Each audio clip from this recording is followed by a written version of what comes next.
तर आता आपण निघालो आहे भाताच्या शेतीमध्ये खत टाकायला. थोड्या वेळा अगोदर पाऊस खूप जास्त होता त्याच्यामुळे आम्ही खत मागू शकलो नाही. आम्ही गेलेलो शेतामध्ये पण परत मागे फिरलो. आता पाऊस थोडासा आपल्याला आहे म्हणून आम्ही परत चाललो. बघूया.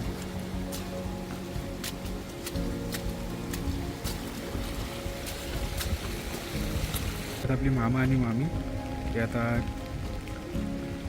आणलेल्या पाठीमध्ये खत काढतायत. मग ते आपण पूर्णपणे या भाताच्या शेतीमध्ये खत मारणार आहोत.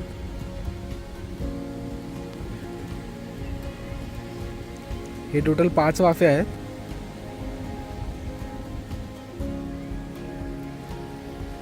एक, 2, 3 मोठे आणि हे 2 छोटे. तर अशा प्रकारे मामीने खत मारायला चालू केलेलं आहे, तुम्ही बघू शकता. आणि या साईडून मामांनी पण खत मारायचं चालू केलेलं आहे. तर ऑलमोस्ट हा दुसरा वाफ आहे ज्याच्यामध्ये खत मारत आहेत. हा मोठावाला वाफ आहे. 3 मोठे आहेत आणि 2 छोटे आहेत. आणि आता इकडे पावसाने पण हजेरी लावलेली आहे.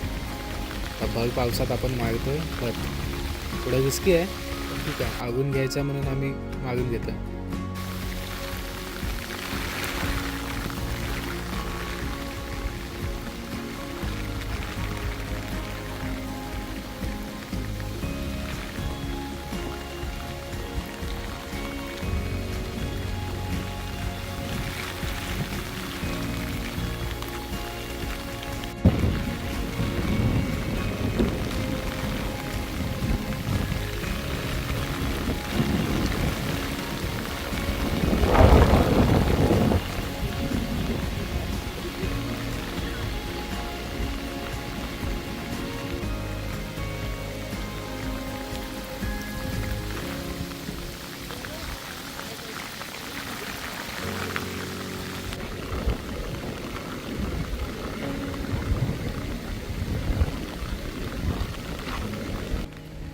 तर अशा प्रकारे आपलं खत मारून तर झालं आहे 5 वाफांमध्ये. तुम्ही बघू शकता किती सुंदर दिसते ही भाताची शेती.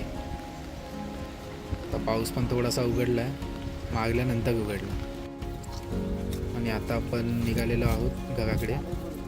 जर तुम्हाला व्हिडिओ आवडला असेल तर नक्की लाईक, शेअर, सबस्क्राईब करा. छोटासा ब्लॉग होता, तुम्हाला फक्त दाखवायचं होतं मला की खत कसं मारलं जातं.